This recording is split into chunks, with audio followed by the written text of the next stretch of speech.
Aku masih ingat jelas, hari pertama aku bertemu dengan dia, wanita yang kupikir akan menjadi teman hidupku. Senyumnya sederhana, tapi entah kenapa bisa menenangkan semua keributan di kepalaku. Dari obrolan singkat di sebuah kafe kecil itu, hubungan kami berlanjut pelan-pelan. Hingga tanpa sadar 4 tahun berlalu. 4 tahun, bukan waktu singkat. Selama itu, aku merasa kami sudah melalui begitu banyak hal bersama. Perjalanan singkat keluar kota, perayaan ulang tahun yang sederhana, bahkan pertengkaran-pertengkaran kecil yang kemudian berakhir dengan tawa. Semua itu membuatku yakin, dialah orangnya. Aku mulai bekerja lebih keras. Setiap shift tambahan yang kuberikan, setiap jam lembur yang kulalui, semua kutanggung dengan satu tujuan, menabung untuk cincin. Aku bahkan sudah melihat-lihat katalog perhiasan secara diam-diam. Membayangkan bagaimana wajahnya akan berbinar saat aku berlutut di depannya, mengucapkan kata yang sudah lama kubayangkan.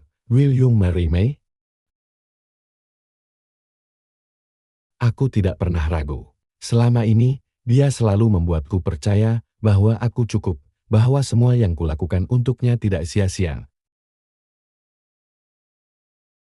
Namun, seiring berjalannya waktu, ada hal-hal kecil yang mulai terasa janggal. Seperti kebiasaannya akhir-akhir ini, ponselnya sering bergetar larut malam. Awalnya aku tidak pernah berpikir aneh. Dia memang bekerja di sebuah perusahaan yang menuntut banyak lembur. Dia sering bilang, itu cuma kerjaan kantor. Jangan khawatir, aku percaya, selalu percaya. Karena sejak awal aku memang tipe orang yang tidak suka curiga berlebihan, tapi belakangan, jam-jam kerjaan itu semakin konsisten, hampir setiap malam, tepat di atas jam 2 dini hari. Notifikasi itu datang, kadang hanya sekali, kadang berkali-kali. Aku ingat malam ketika aku terbangun karena suara gitar ponselnya. Ia langsung meraih ponsel di meja samping, membalikkan badan, dan membalas pesan dengan cepat. Saat aku bertanya dengan mata setengah tertutup, ia hanya berkata, "Sorry, Pak. Ini urgent banget, ada laporan ke klien yang harus difinalisasi." Aku mengangguk lagi, mencoba tidur lagi, tapi mataku susah terpejam. Ada sesuatu dalam nada suaranya yang terasa hambar. Hubungan kami yang dulu penuh tawa kini mulai terasa asing. Aku masih bekerja keras, tapi ia semakin sering tampak jauh. Kadang pulang lebih malam dari biasanya, katanya karena rapat dadakan. Kadang ia bilang ingin meeting bersama teman lama. Seorang pria yang baru-baru ini sering disebut-sebutnya. Katanya hanya nostalgia lama, tidak ada yang perlu dikhawatirkan. Aku ingin percaya, aku mencoba percaya. Tapi hatiku mulai digerogoti rasa ragu. Meskipun begitu, aku tetap menabung. Setiap kali melihat rekening tabungan yang semakin bertambah, aku selalu tersenyum sendiri. Aku yakin semua usaha ini akan terbayar. Aku yakin dia akan menghargai perjuanganku. Aku bahkan sudah merencanakan liburan kejutan. Aku ingin membawanya ke tempat pertama kali kami bertemu, kafe kecil itu. Di sana aku ingin mengeluarkan cincin. Menceritakan bagaimana selama ini aku bekerja mati-matian demi momen itu. Bayangan itu membuatku terus bertahan, membuatku menutup mata pada semua tanda-tanda kecil yang mulai terasa janggal. Karena bukankah cinta memang tentang percaya? Bukankah kesetiaan memang dibangun dari kepercayaan, meski kadang ada resiko kita salah menaruhnya? Sampai malam itu, malam yang mengubah segalanya, aku baru saja pulang kerja, tubuhku lelah luar biasa setelah shift ganda. Ia sudah tertidur, ponselnya tergeletak di meja samping, layarnya menyala, karena lupa terkunci.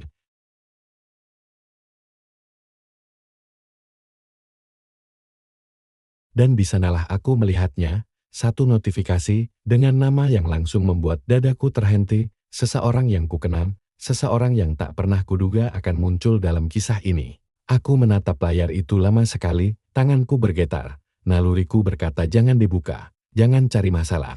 Tapi hati yang lelah dan penuh curiga memaksaku. Malam itu, aku menyeret jari ke layar dan mulai membaca pesan-pesan yang seharusnya tidak pernah kulihat. Dan sejak detik itu, hidupku tidak lagi sama.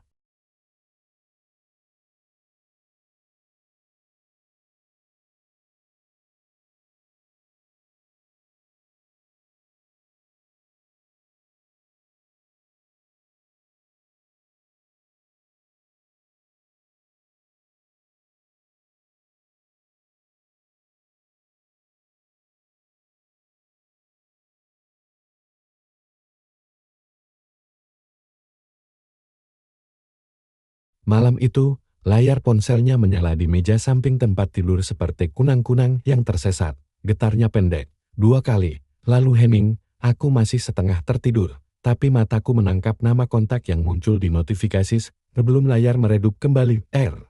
Hanya huruf pertama, dan emoji burung kecil di belakangnya. Selebihnya ditelan gelap. Aku menutup mata lagi, berpura-pura tidak melihat apa-apa dalam hati. Aku mukul diriku sendiri. Sudah, itu kerjaan, kamu capek, tidur. Tapi detik-detik berikutnya memanjang menjadi menit. Hening kamar malam itu tidak lagi menenangkan, ia berubah jadi selimut basah yang susah kulepas. Ada sesuatu di udara semacam tegang yang tidak punya arah, dan aku paham, tidur tidak akan datang kalau aku terus pura-pura. Getaran kedua, kali ini lebih panjang, layar kembali menyala. Nama yang berbeda, meeting. Ada emoji map pin kecil di belakangnya. Aku menahan napas. Meeting. Jam 2 lewat. Mulutku ingin bercanda, bertanya setengah malas. Memangnya klaim tinggal di benua lain? Tapi aku diam. Dia terbaring miring membelakangiku, nafasnya panjang teratur, di bawah selimut. Ponselku sendiri terasa berat, seolah menuntutku memilih, tetap percaya, atau mulai mencari. Kupalingkan wajah, kulihat jam di dinding, 2,13, aku duduk, bersandar. Menatap punggungnya yang naik turun ritmis, rambutnya berantakan. Wajahnya pasti lembut kalau kutengok, ini perempuan yang kucintai. Perempuan yang rencananya akan kusapa dengan sebutan istriku. Getar ketiga, bukan sekali, beruntun, tertete.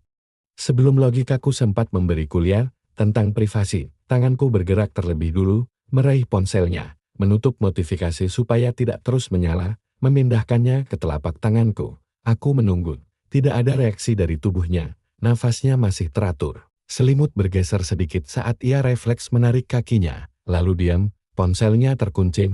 Face ID, aku menelan, pilihan berikutnya terdengar bodoh bahkan untuk diriku sendiri. Tapi malam itu, bodoh adalah satu-satunya bahasa yang bisa kupahami. Kugeser lembut pergelangan tangannya, kuarahkan jari telunjuknya ke sensor sidik jari, di samping ia menggunakannya untuk pembayaran cepat, bunyi klik halus, layar terbuka. Aku menatapnya lama, menunggu rasa bersalah menikam lebih keras, aneh. Yang datang justru takut-takut pada sesuatu yang belum kulihat, seperti anak kecil yang tahu di balik lemari, ada sesuatu, tapi tetap membuka pintu lemari juga. Kotak masuk WhatsApp menampilkan 2 chat paling atas. Udah di rumah? 25 menit meeting, besok jam 10, tapi kalau kamu bisa sekarang. Aku masih bangun, 27 menit jantungku mukul bagian dalam dadaku. Ada ratusan cara membaca 2 kalimat ini, dan hampir semuanya buruk. Aku mengetuk R dulu, bukan karena lebih aman, tapi karena namanya yang paling dulu muncul. Chatnya penuh, seperti halaman-halaman diari yang ditulis terlalu cepat. Scrolling beberapa baris saja rasanya seperti menabrak tembok. Kamu capek. Aku nunggu di bawah. Kalau kamu pengen turun sebentar, jangan lama-lama tipin. Nanti dia bangun, kamu cantik banget pakai hoodie abu 2 kemarin. Sumpah, besok aku ke toko kaset itu lagi. Kamu ikut. Toko kaset. Kami pernah ke sana berdua. Ia bilang tempat itu terlalu jauh dan membosankan. Ternyata tidak membosankan kalau dengan R. Aku gulir lebih jauh. Ada voice note berdurasi 11 detik. Kupasang volume paling kecil. Kudekatkan ke telinga. Suara laki-laki tertawa kecil, lalu berbisik, kamu udah bikin aku ketagihan, jangan lama-lama ngilang. Ada senyum di balik bisikan itu, senyum yang tidak pernah kudengar di suara teman biasa. Aku menutup voice note dengan cepat, menahan mual yang tiba-tiba merayap, keringat dingin, tangan bawahku bergetar begitu halus, hingga ponsel terasa licin. Aku berpindah ke chat meeting, foto profilnya tidak menampilkan wajah, hanya logo perusahaan tempatnya bekerja. Aku membuka percakapan.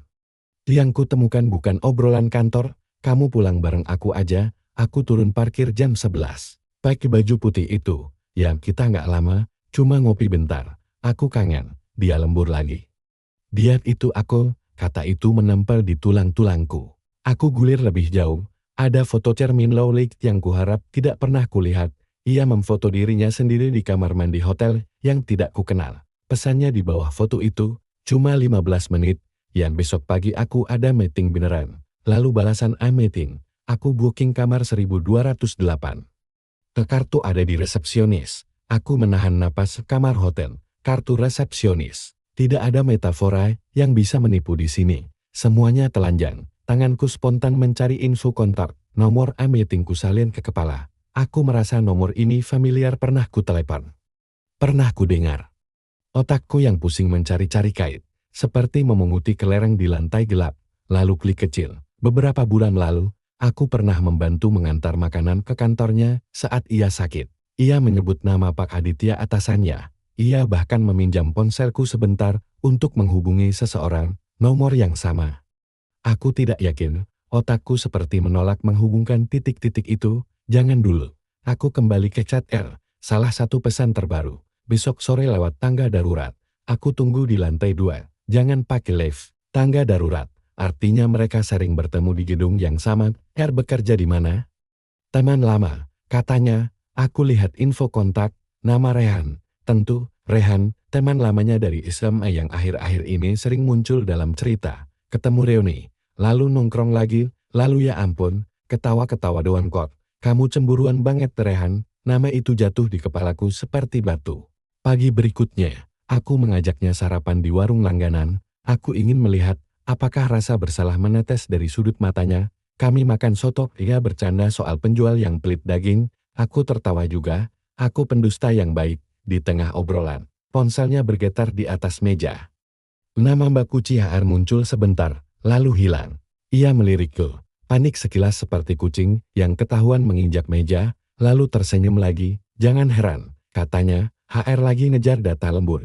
Aku mengangguk, meminum kuah panas. Mbak Kuci HR, aku pernah mendengar nama itu?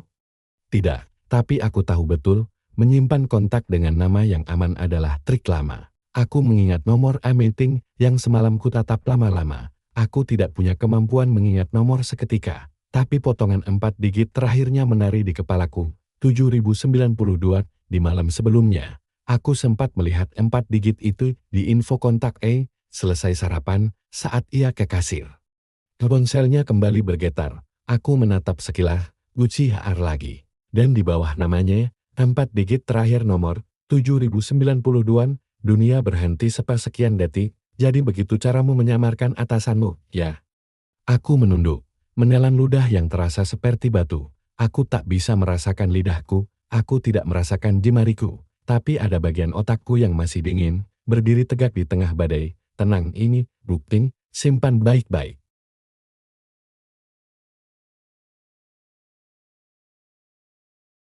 Malam keempat, aku tidak lagi menunggu pukul 2, aku duduk di ruang tamu lebih lama, pura-pura menonton pertandingan yang tidak kupahami. Ia bilang harus tidur cepat di kamarnya. Lampu padam lebih awal. Aku biarkan. Setengah jam kemudian, ponselku bergetar. Pesan dari nomor tidak dikenal. Tamu di rumah. Aku mengerutkan dahi, balik bertanya, ini siapa? Tidak ada balasan. 5 menit, 10 menit. Lalu pesan lagi. Salah kirim. Aku menatap layar lama-lama. Nomor yang sama pernah muncul beberapa minggu lalu. Menanyakan dia udah tidur. Dan saat ku balas, tidak ada jawaban, ku tarik napas panjang. Ini bukan kebetulan.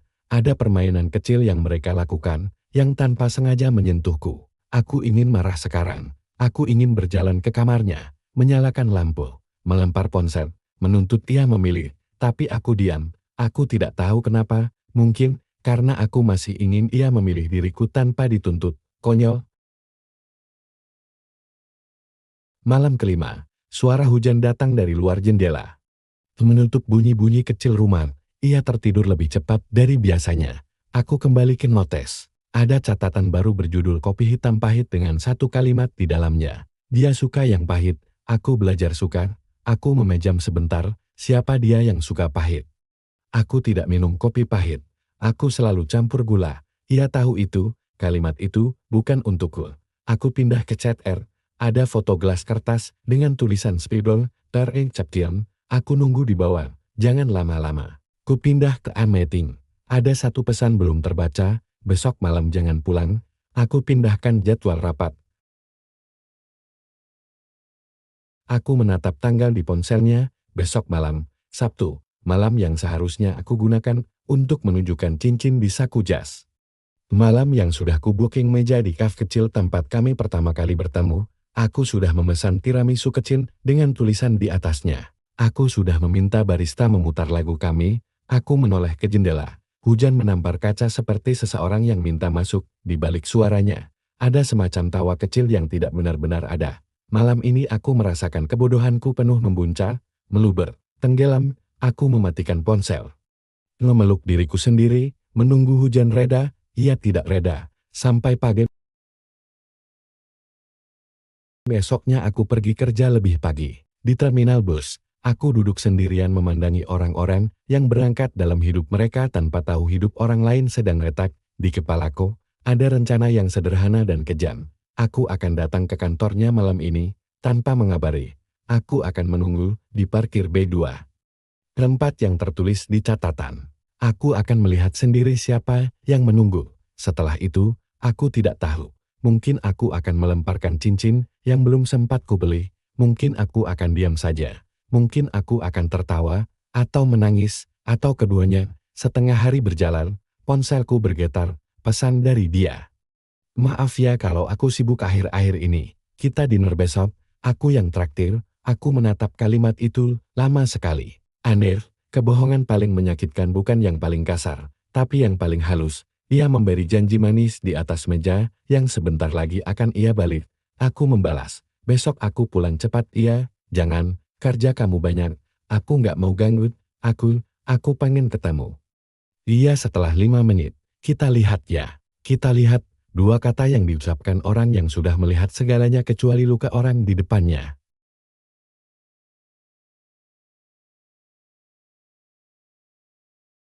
Sore hari, aku pulang lebih cepat dari jadwal di rumah. Aku tidak menyalakan lampu, aku duduk di ruang tamu dalam gelap. Hanya lampu jalan dari jendela yang memberi warna. Pukul 7, ia mengirim foto makanan pasta dengan caption, dinner bareng anak kantor, abis lembur. Aku membalas dengan emoji jempol. Dalam hati aku berkata, selamat makan malam. Sayang, aku ikut makan yang lain. Kenyataan. Jam 8:05, aku sudah di parkir B2. Lampu neon putih membuat semuanya tampak dingin. Suara mesin pendingin pabrik bergema pelan. Aku berdiri di sudut, di balik pilar, ponselku di tangan, tanganku basah. 8:10. Lift terbuka, dia keluar. Jaket abu-abu. Kunci rambut seadanya. Menoleh kanan kiri seperti orang yang menunggu taksi online. Aku mundur setengah langkah. Takut ia menangkap keberadaanku dari pantulan kaca mobil. Dari sisi lain, seorang pria melangkah cepat. Tingginya sedang, rambut disisir rapi, wajah itu familiar, terlalu familiar. Ia menunduk sedikit, berkata lirih yang tidak kudengar, lalu membuka pintu mobil untuknya. Ia masuk, mobil bergerak perlahan keluar. Aku berdiri mematung. Pak Aditya, aku ingat sekarang. Bukan karena pernah bertemu lama hanya sebentar di lobi, tapi cara berjalan, cara menunduk, jam di tangannya, detail kecil yang tidak kulupakan. Atasannya, bukan bak uji HR. Aku tidak perlu cross check nomor untuk tahu. Tubuhku tahu duluan. Aku tidak mengejar. Untuk apa? Aku tidak ingin menjadi adegan sinetron. Aku ingin menjadi laki-laki yang menatap retaknya hatinya dan berkata, ini nyata, ini terjadi, dan kamu masih bernapas. Aku mengirim pesan ke ponselnya. Malam ini kamu pulang jam berapa? Tidak ada balasan. Aku tidak pulang. Aku berjalan saja menyusuri trotoar, hingga malam menyerap suaraku. Di kepala, Rehan dan Aditya duduk berdampingan seperti dua gambar di buku pelajaran. Satu bertitel teman lama, satu atasan, di bawahnya, keterangan kecil, tidak ada yang kebetulan. Aku berhenti di jembatan penyeberangan, menatap lampu-lampu, angin malam menampar pipi. Aku ingin marah. Aku ingin menyumpah. Tapi yang keluar, hanya kalimat yang tidak pernah kupikirkan sebelumnya. Kalau kamu tidak punya aku untuk diingkari, apakah kamu masih akan memilih mereka?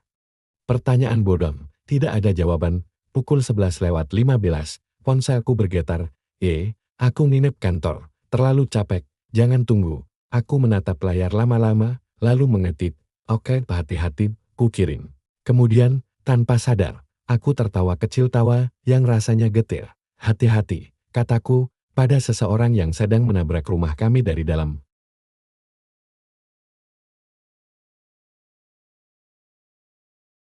Malam itu, untuk pertama kalinya sejak semua ini dimulai, aku tidur tanpa memikirkan cincin. Aku tidur memeluk diriku sendiri di sofa. Dengan lampu dapur yang sengaja kubiarkan menyala. Di antara kantuk dan sadar, aku berjanji pada diriku, besok aku akan mengakhiri semua kebohongan ini. Besok aku akan menyebut dua nama itu, bukan sebagai gosip di dalam kepala, tapi sebagai kenyataan di atas meja. Besok aku akan berhenti jadi penonton dan naik ke panggung. Dan, kalau besok membuatku kehilangan dia, mungkin memang itu satu-satunya cara aku menemukan diriku lagi. Besok pagi aku bangun dengan kepala berat, seperti habis dipukul mimpi buruk semalaman. Mata terasa kering, perut kosong, tapi hati lebih kosong lagi. Ia duduk di meja makan, sarapan roti dan kopi, menatap layar ponsel sambil tersenyum tipis. Senyum yang selama ini membuatku jatuh cinta. Kini terasa seperti pisau yang baru diasah. Aku berdiri di ambang pintu, memperhatikan wajahnya lama sekali. Aku ingin menanyakan langsung, ingin menyebut dua nama itu sekarang juga Rehan dan Aditya biar semuanya pecah. Tapi mulutku terkunci, ada bagian diriku yang masih pengecut, takut mendengar jawabannya yang mungkin lebih kejam dari dugaanku. Siang hari, aku tidak bisa fokus bekerja. Tanganku sibuk, tapi pikiranku terus kembali ke catatan yang kubaca semalam. Jadwal pertemuan, pesan-pesan, dan foto-foto yang tidak pernah seharusnya kulihat. Setiap detail menempel di kepalaku seperti paku. Menjelang sore, aku akhirnya memutuskan. Aku harus punya bukti yang lebih jelas. Itu bukan sekadar tangkapan layar. Aku ingin melihat langsung. Jadwal di catatannya menyebutkan, Rabu Apakir B2 keluar 21,05 itu, malam ini, aku tahu ini gila. Tapi aku juga tahu kalau aku tidak melakukannya, aku akan terus hidup dalam pertanyaan, dan pertanyaan lebih beracun daripada jawaban. Pukul 8 malam, aku sudah ada di parkiran basemen B2. Lampu neon putih pucat menyinari barisan mobil, udara pengap bercampur bau bensin. Aku bersembunyi di balik salah satu pilar, jantung berdegup kencang. 8:50. Lift terbuka, dia keluar, rambutnya dikuncir rendah. Jaket abu-abu yang dulu kubelikan melekat di tubuhnya. Tangannya sibuk mengetik di ponsel, matanya menoleh kanan kiri, ia tidak melihatku.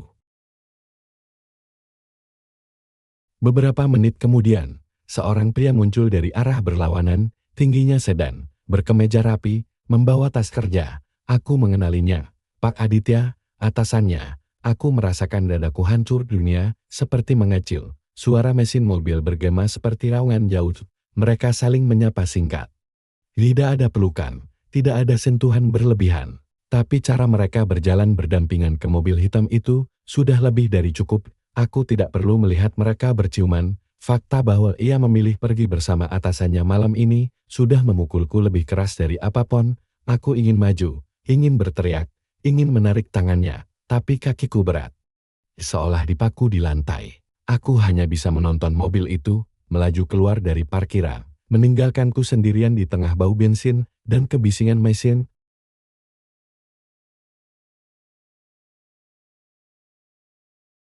Aku duduk di motor, menatap kosong ke depan, tanganku gemetar, mataku panas. Di layar ponselku ada notifikasi darinya, pesan singkat, "Sayang, aku lagi lembur." Jangan tunggu, ya, tawa pahit keluar dari mulutku. Lembur? Aku baru saja melihatmu masuk mobil atasanmu. Berapa kali aku harus dibohongi supaya akhirnya aku sadar? Aku menyimpan pesan itu tanpa balasannya di kepalaku. Hanya ada satu hal, aku tidak bisa diam lagi. Besok, aku akan bicara. Malam itu aku pulang dengan tubuh berat. Ia sudah di rumah lebih dulu. Duduk di sofa menonton acara TV. Seakan tidak ada yang terjadi. Saat aku masuk, ia menoleh dan tersenyum. "Kamu capek banget ya? Mandi dulu, aku bikinin teh hangat." Aku menatapnya. Wajahnya begitu tenang, begitu biasa, seakan tidak membawa rahasia apapun. Tapi aku tahu lebih baik. Aku tahu di balik senyum itu, ada dunia lain yang tidak pernah ku tahu. Aku masuk kamar tanpa menjawab. Dalam hati, aku berkata, besok semua topeng ini jatuh. Dan besoknya, saat matahari naik, aku sudah tidak bisa menahan lagi. Aku menatapnya di meja makan, roti di tangannya, kopi di depannya, nafasku berat. "Rehan," kataku pelan, Ia terhenti, menatapku. Wajahnya tidak berubah, tapi matanya berkedip sedikit lebih cepat. Aku lanjut, dan Pak Aditya. Sekarang senyumnya muncul, senyum kecil, dingin, tanpa rasa bersalah. Ia meletakkan roti di piring, lalu meneguk kopinya sebelum berkata, akhirnya kamu sadar juga. Dunia berhenti sejenak. Kata-kata itu lebih tajam daripada semua bukti yang pernah kulihat. Aku menatapnya lama. Dan untuk pertama kalinya aku tahu, wanita di depanku bukan lagi wanita yang kucintai. Ia adalah orang asing yang sudah tinggal di rumahku terlalu lama. Pagi itu udara seakan berhenti. Suara burung di luar jendela tidak lagi terdengar. Bahkan detak jam di dinding terasa samar. Hanya ada aku, dia, dan kata-kata yang baru saja keluar dari bibirnya. Akhirnya kamu sadar juga. Aku terpaku, aku berharap ia akan menyangkal, menangis. Atau marah, karena dituduh. Apa saja selain kalimat itu, tapi yang kulihat justru senyumnya. Senyum kecil yang tidak lagi kukenal. Aku menatapnya, dada terasa sempit, jadi. Semua yang aku lihat, semua yang aku baca di ponselmu, itu benar. Suaraku parau, dia menyandarkan punggung ke kursi, menyilangkan tangan, seperti seseorang yang sedang menonton pertunjukan. Kamu kira aku bisa selamanya menyembunyikan? Kamu terlalu polos, terlalu gampang ditebak. Kata-kata itu menamparku lebih keras daripada tamparan fisik manapun. Polos, gampang ditebak. Itu salahkah kalau aku percaya sama orang yang kucintai? Ia menghela napas, seolah bosan. Aku capek, tahu? Hubungan ini terlalu monoton. Setiap hari kamu kerja, pulang, tanya kabar, kasih perhatian. Semuanya terasa sama, tidak ada kejutan, tidak ada tantangan. Sementara di luar sana, ada yang bisa bikin aku merasa hidup. Aku berdiri, kursi berderit keras. Rehan, teman lamamu. Dia yang bikin kamu merasa hidup. Dia menatapku tenang, bahkan tertawa pendek. Pria, setidaknya dengan dia, aku bisa ketawa tanpa harus jadi pasangan sempurna di depanmu. Dia tahu sisi liarku, sisi yang mungkin kamu tidak pernah mau lihat. Aku mengepalkan tangan, berusaha menahan diri, dan Pak Aditya, atasanmu. Itu juga bagian dari sisi liar yang kamu maksud. Ia terdiam sejenak, lalu mengangkat bahu. Dia hanya kesempatan. Dia punya sesuatu yang bisa kubutuhkan, posisinya, caranya memperlakukan aku. Dia memberi perhatian yang berbeda dari kamu. Aku ingin menghancurkan meja di depanku, amarah dan sakit hati bercampur jadi satu. Jadi aku ini apa, cadangan? Penjaga rumah? Aku berjalan? Dia menatapku lurus. Kamu stabil, kamu orang baik, kamu setia. Tapi justru itu masalahnya, terlalu baik, terlalu setia, tidak menantang. Aku jenuh. Aku menahan air mata yang hampir pecah. 4 tahun bersamanya, semua perjuangan, semua mimpiku ternyata hanya dianggap kejenuhan. Jenuh. Suaraku pecah. Kamu tahu nggak, aku sudah menabung bertahun-tahun buat beli cincin. Buat malam yang spesial. Aku bahkan sudah pesan tempat di kafe tempat kita pertama ketemu. Matanya melebar sebentar, lalu ia terkekan. Cincin, astaga. Kamu masih mikir kita akan menikah? Sayang, dari dulu aku sudah tahu kalau aku tidak akan pernah bisa puas hanya dengan satu orang, dan kamu terlalu sibuk bekerja. Kamu tidak pernah sadar. Aku terpaku, rasanya seluruh duniaku runtuh. Saat itu, ponselku bergetar di saku, sebuah pesan masuk dari nomor tak dikenal. Tanganku gemetar saat membukanya. Rehan, bro, jangan salah paham, aku sama dia cuma, ya, saling butuh aja, gak personal. Jangan bikin drama. Aku menatap layar itu, lama sekali, lalu mengangkat kepala menatapnya. Jadi ini, memang sudah direncanakan? Bahkan sahabatku sendiri sanggup menusuk dari belakang? Ia hanya tersenyum tipis. Jangan salahkan aku, kalau temanmu juga mau. Aku tidak tahan lagi. Kamu pikir ini permainan, ya? Kamu pikir hatiku cuma papan catur? Suaraku meninggi, tubuhku bergetar. Dia bangkit berdiri, menatapku tanpa gentar. Aku tidak peduli lagi, jujur saja, kalau kamu mau pergi, silakan. Aku nggak butuh drama ini, Air mataku akhirnya jatuh, bukan hanya karena sakit hati, tapi juga karena aku tidak lagi mengenali perempuan di depanku yang dulu ku sayang, ku cintai. Ku bela mati-matian. Kini berdiri sebagai orang asing dengan wajah yang sama, tapi hati yang berbeda. Aku mengambil jaketku, memungut kunci di meja. Suaraku bergetar, tapi tegas. Baik, kalau itu yang kamu mau, aku pergi. Tapi ingat, kamu baru saja menghancurkan satu-satunya orang yang benar-benar tulus sama kamu. Dia hanya menatapku, tanpa menahan, tanpa berkata apa-apa. Aku melangkah keluar rumah malam itu juga. Hujan turun deras, membasahi jalan. Setiap tetesnya seolah ikut menertawakan kebodohanku. Tapi satu hal yang kupastikan, saat menutup pintu di belakangku, aku tidak akan pernah kembali.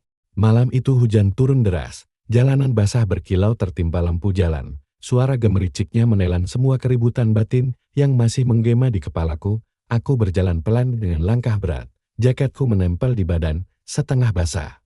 Di tanganku hanya ada satu koper kecil berisi pakaian dan dokumen penting. Aku tidak menoleh lagi ke arah rumah itu. Rumah yang dulu terasa hangat, tempat aku menaruh semua mimpi dan rencana masa depan. Kini hanya terlihat seperti kotak kosong tanpa makna. Dulu aku selalu membayangkan di rumah itu aku akan memulai hidup baru bersamanya sebagai suami istri. Tapi nyatanya, malam ini rumah itu menjadi saksi terakhir dari kehancuranku.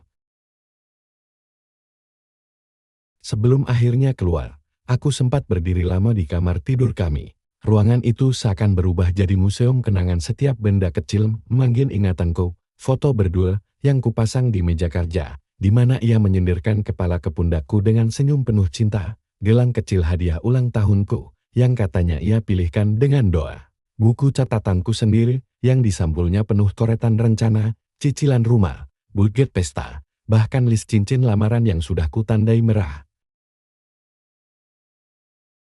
Aku menyapu semua itu dengan tatapan hampa. Air mataku jatuh, bukan karena benda-benda itu, tapi karena aku tahu. Aku tidak bisa lagi mempercayai arti di baliknya. Semua kenangan itu kini ternodai. Aku memungut album foto kecil dari laci, membukanya sambil duduk di tepi ranjang. Di halaman pertama, ada foto saat kami liburan ke pantai. Aku masih ingat. Aku kejar-kejaran dengannya di pasir. Dia tertawa lepas. Aku berpikir, inilah orang yang akan menemani tuaku. Tanganku gemetar. Aku menutup album itu cepat-cepat, memasukkannya kembali, tidak sanggup lagi melihat. Di ruang tamu, aku sempat menatap sofa abu-abu yang sudah mulai lusuh. Betapa sering kami duduk di situ, nonton film sambil makan popcorn, bertengkar soal siapa yang harus buang sampah, atau sekadar diam tapi saling bersandar. Aku mengusap sandarannya sekali. Rasanya aneh, benda mati ini tahu lebih banyak cerita kami daripada siapapun di dunia, tapi tidak bisa bicara. Kalau saja bisa, mungkin sofa ini akan berteriak, "Kenapa kamu masih di sini?" Padahal cinta itu sudah mati. Di dapur, aku melihat cangkir putih favoritnya masih tergeletak di meja. Masih ada sisa kopi, aromanya menusuk, pahit, sama seperti kata-katanya tadi pagi. Hubungan ini terlalu monoton, kamu membosankan. Aku meraih cangkir itu, ingin membantingnya ke lantai, membiarkan pecahannya bertebaran seperti hatiku, tapi aku urungkan. Aku taruh kembali pelan-pelan, lalu menutup mataku. Aku tidak butuh membanting cangkir untuk tahu bahwa semua sudah retak. Saat akhirnya aku melangkah ke pintu depan.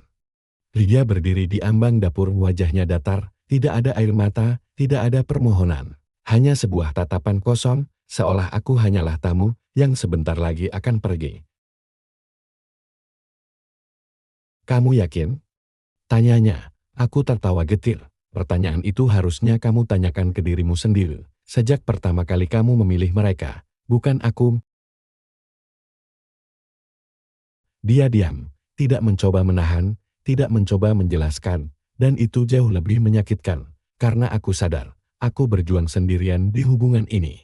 Aku membuka pintu, hujan deras menyambutku, udara dingin menusuk tulang, tapi anehnya, rasanya lebih jujur daripada kehangatan palsu di dalam rumah itu. Langkah pertama keluar terasa seperti jatuh, aku menarik koper, melangkah ke jalan yang sepi.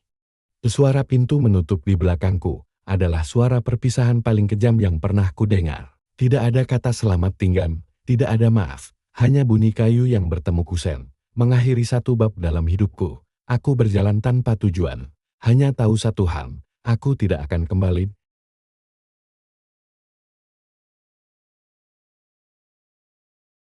Di halte kecil, aku berhenti. Hujan masih menetes deras dari atap sen, aku duduk.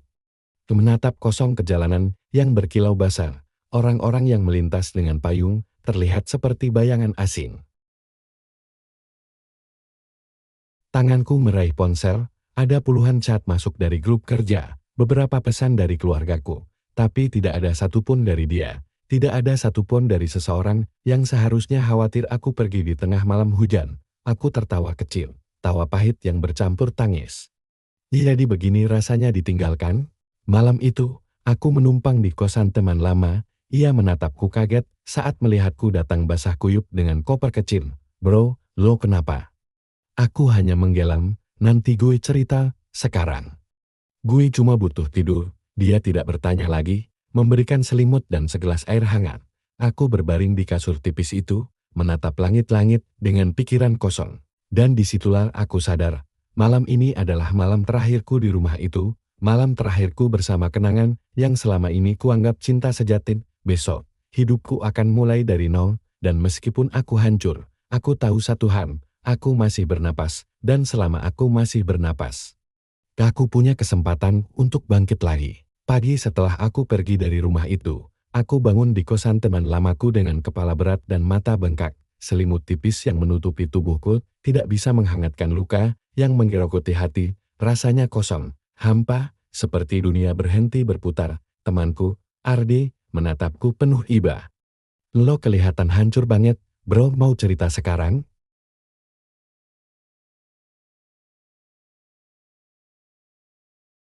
Aku hanya menggela, belum siap. Kata-kata rasanya tidak akan cukup untuk menjelaskan bagaimana rasanya dihancurkan oleh orang yang selama ini kuanggap rumah. Hari-hari berikutnya aku berusaha bertahan, aku tetap bekerja, tetap tersenyum di depan orang lain, tapi di dalam, aku sudah seperti mayat berjalan. Setiap kali pulang ke kosan, aku rebah di kasur sempit dan menatap atap, berpikir, kenapa harus gue? Kenapa setelah 4 tahun penuh harapan, akhirnya gue hanya ditinggalkan seperti ini? Aku mencoba menutup semua jalur komunikasi dengan dia, nomornya ku blokir, media sosialnya ku hapus, tapi anehnya, justru saat aku memutus semua itu, wajahnya semakin sering muncul di kepalaku. Senyumannya, suaranya, caranya tertawan, semua datang seperti hantu.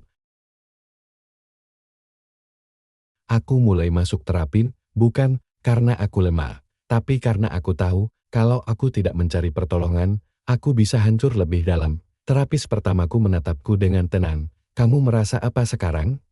Tanyanya. Aku terdiam lama, lalu menjawab, aku merasa tidak berharga. Semua usahaku, semua cintaku, seakan sia-sia. Dia menulis sesuatu di bukunya, lalu berkata, kadang orang yang salah masuk ke hidup kita bukan untuk menetap, tapi untuk menunjukkan bahwa kita pantas mendapatkan yang lebih baik.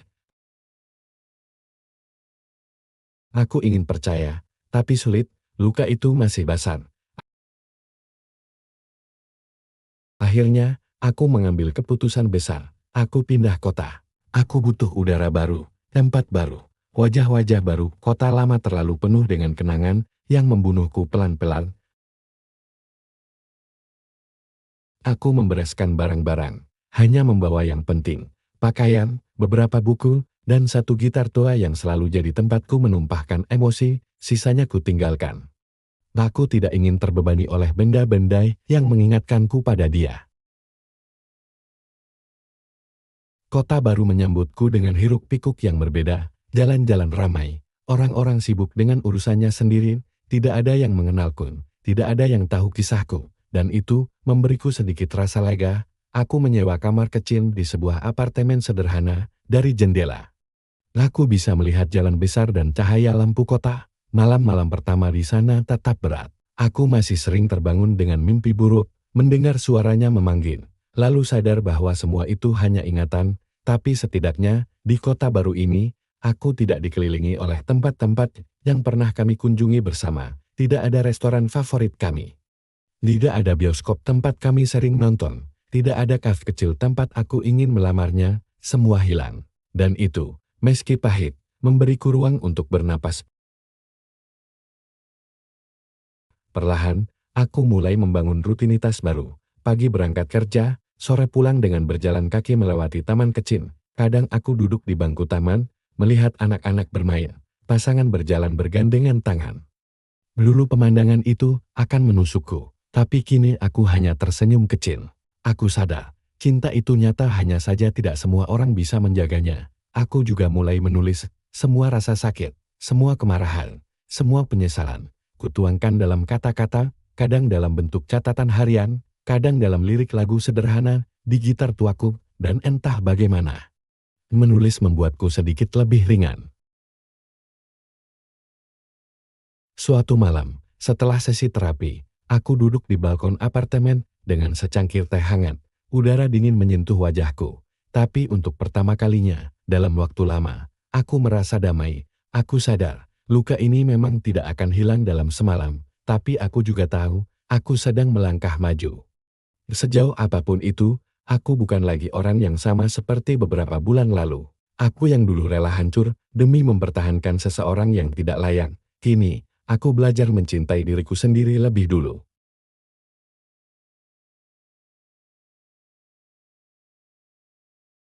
Kadang, kenangan itu masih datang saat aku melihat seseorang dengan rambut panjang tergerai atau mendengar tawa mirip suaranya. Hati ini masih berdenyut sakit. Tapi bedanya, sekarang aku tidak lagi membiarkan rasa sakit itu menguasai. Aku biarkan datang, lalu pergi. Aku tahu perjalanan ini masih panjang, tapi aku juga tahu, aku sudah tidak berada di titik nol lagi. Aku sedang bergerak, aku sedang bangkit, dan untuk pertama kalinya sejak malam hujan itu, aku percaya bahwa suatu hari nanti, aku akan benar-benar sembuh.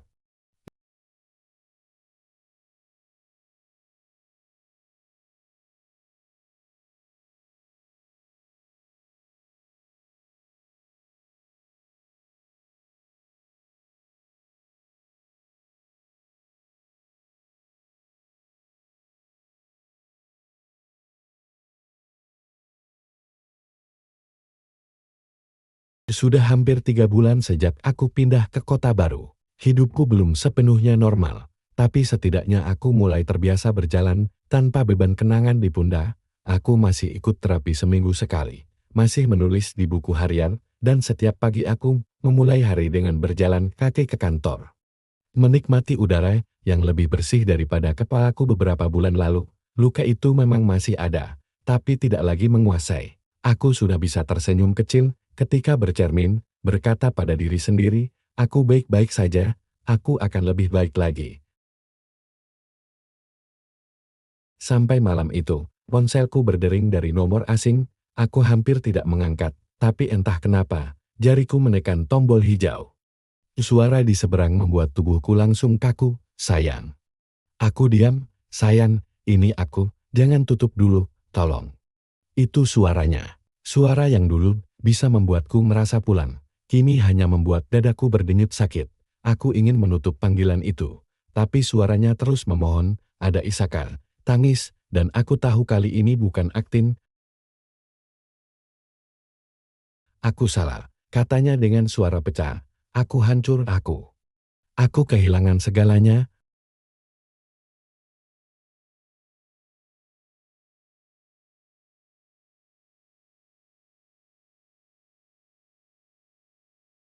Aku menghela napas berat. Apa maksudmu? Aditya. Dia pecat aku. Setelah dia dapat apa yang dia mau, dia buang aku begitu saja. Rehan juga. Dia balik lagi ke pacarnya. Dia bilang aku cuma pelarian. Aku sendirian sekarang. Aku bodoh banget. Air matanya terdengar jelas melalui ponsel. Tangisan yang dulu akan membuatku luluh, kini hanya menambah luka lama yang sudah coba ku sembuhkan. Dan sekarang kamu telepon aku. Tanyaku datar. Karena cuma kamu yang benar-benar tulus. Suaranya meninggi. Aku baru sadar. Aku kehilangan orang terbaik dalam hidupku. Kamu, tolong. Beri aku kesempatan lagi. Kita bisa mulai dari awal. Aku janji, kali ini aku akan berubah. Aku tertawa kecil, bukan tawa bahagia, melainkan tawa getir yang keluar dari lubuk hati yang sudah terlalu lama dirobek. Kesempatan lagi? Aku mengulang kata-katanya. Kamu ingat gak waktu aku tanya tentang Rehan dan Aditya? Kamu bilang aku terlalu polos, kamu bilang aku membosankan, kamu bahkan ketawa di depanku. Setelah aku tahu semuanya, aku salah ngomong. Aku bingung waktu itu. Aku menggeleng meski ia tidak bisa melihat bingung. Kamu selingkuh selama hampir setahun penuh. Itu bukan bingung, itu pilihan. Dan setiap malam kamu memilih mereka, bukan aku. Isakannya makin keras. Aku nyesel. Sungguh, aku nggak bisa hidup tanpa kamu. Tolong, beri aku satu kesempatan terakhir. Aku terdiam lama. Bagian kecil di dalam diriku ingin percaya, ingin kembali memeluknya. Tapi bagian lain, bagian yang sudah melihat betapa hancurnya aku setelah semua pengkhianatannya, mengetuk keras kepalaku. Jangan bodoh dua kali. Akhirnya aku berkata pelan, tapi tegas, dengar baik-baik, aku tidak membencimu. Aku tidak akan mendoakan hal buruk untukmu. Tapi aku juga tidak bisa kembali. Aku tidak bisa mencintai orang yang membuatku merasa tidak berharga. Ia terisak. Memohon, tolong. Aku menutup mata, membiarkan air mata jatuh. Untuk terakhir kalinya, lalu aku menarik napas panjang dan berkata, selamat tinggal. Klik, panggilan berakhir. Aku menatap layar ponsel yang kini gelap. Tidak ada rasa lega, tidak ada rasa bangga, yang ada hanya keheningan. Tapi di keheningan itu, aku tahu satu hal. Aku akhirnya benar-benar selesai.